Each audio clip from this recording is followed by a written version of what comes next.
So the next phase after the capsule is the nose and escape tower. And start with the nose cap. And it's in pretty bad shape, frankly. What I've done here so far is just chip off all the loose paint. You can see it's some kind of brass metal. It's all metal. And paint's chipping off here pretty badly. I tried cleaning it. It's still very dirty.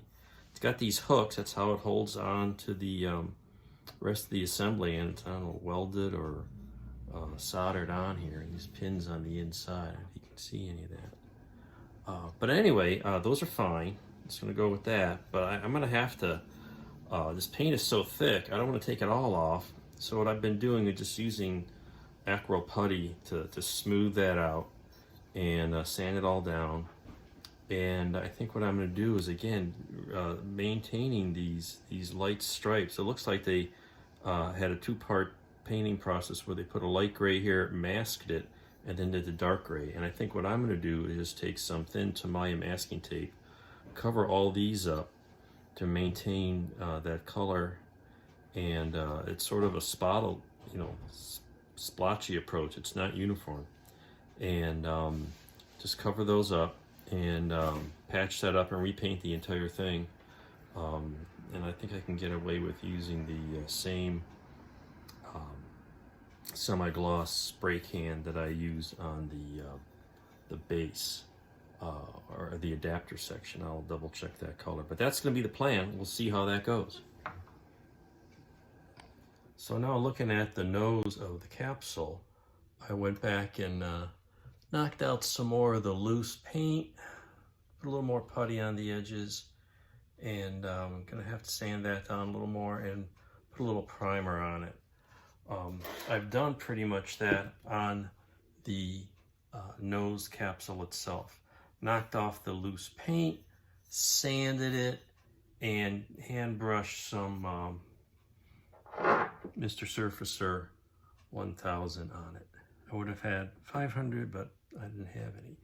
And I did that last night. You can still see, I don't know if you can see in the video, but there's a few, most of it's pretty smooth. There's a couple of spots where the paint was chipped off and it's kind of a rough edge there. So I'm probably gonna put a little of that 3M putty on there to smooth that out, a very thin coat, sand that down, and sand it again. I did a similar thing in the front where there was loose paint and primer to see what we have. And like you see here, it's still kind of cratered a little bit. You can see the edges need to be smoothed down a bit. And then what I'll do is I'm going to mask these stripes and give the whole thing a primer spray coat and repaint the entire thing. So we'll keep an eye on that process. And I straightened out these hooks, which actually, these hooks go in the internal walls here, like that. That's how that fits. So anyway, and you can kind of, well, maybe lift the whole thing up, but that's how that's supposed to work. So here is another round of putty on the places where the paint was chipped off that left a bit of a crater, or at least an edge I wanted to clean up. So a very thin layer of the 3M acryl white putty. It's really an auto body putty. So it sticks nice to this metal.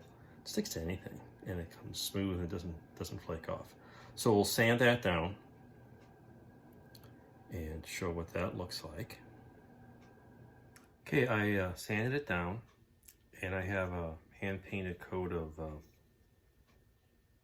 Mr. Surfacer on here, and it's looking good enough, so I'll probably let this dry, sand it down, and I'm just going to mask this area and hit this with a spray of a matching color. Well, we're going to work on that.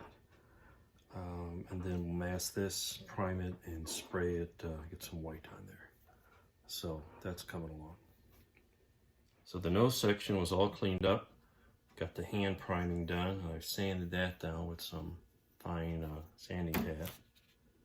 And got it masked at the white boundary. So I'm going to prime both ends And I'm just going to paint forward of the shingle areas, or the dimples in the nose. So I just got a straight line there. That'll look all right. And we're going to prime that so we have a good coverage, uniform base. And then we'll hit it with that same black we used, the AK black, assuming that looks okay. And we'll hit this with some white. The painting is now ready. The primer is done on the nose cone. Hit it with some Tamiya spray can gray, follow with white on the bottom, and I'll follow this up with some gloss white enamel airbrushed on. And then we'll close that off and hit the top here with some black. It's looking pretty good. It's not perfect, but this whole thing is dinged up, so it'll be better than it used to be. It's the main point. Okay, I've got like a second coat of the black on this nose, so let's see how it came out. It's whatever it is, it's going to have to be close enough. So let's remove the rest of the Tamiya tape, which handled the edge here. I see a little more of the low tack special tape. So we'll take that off, and take that. It's maybe a little dark and not glossy enough, but you know, this is going to be underneath the tower here. This is going to fit inside of here, so it's not going to be that noticeable, and it's going to be next to a very glossy nose cone. So it's going to have to do. You know, it's not perfect. You can see the shades a little off. I tried to give it a gloss coat, but I used the Tester's gloss coat, and it's kind of old. Maybe I didn't thin it enough to get a really shiny finish. I'm not used to using that product. Mostly been doing acrylics with Future as a gloss coat lately, but you know, it'll be fine as a restored model. You know, it should have matched this color in between here, but could not find the exact shade of black, and that's how that came out. But anyway, this looks much better. You can recall how the white look was all beat up. So that takes care of the nose, and really we're pretty much done with the capsule as a whole. We'll come back and summarize the whole thing later, but we're going to continue working our way up the capsule here. So here's a picture of the actual result sitting on the capsule, and it turns out this is called the antenna compartment, or the antenna fairing. I've been calling it the nose, but that's the technical name of it. So this is what it's going to look like. So we'll move on to the tower.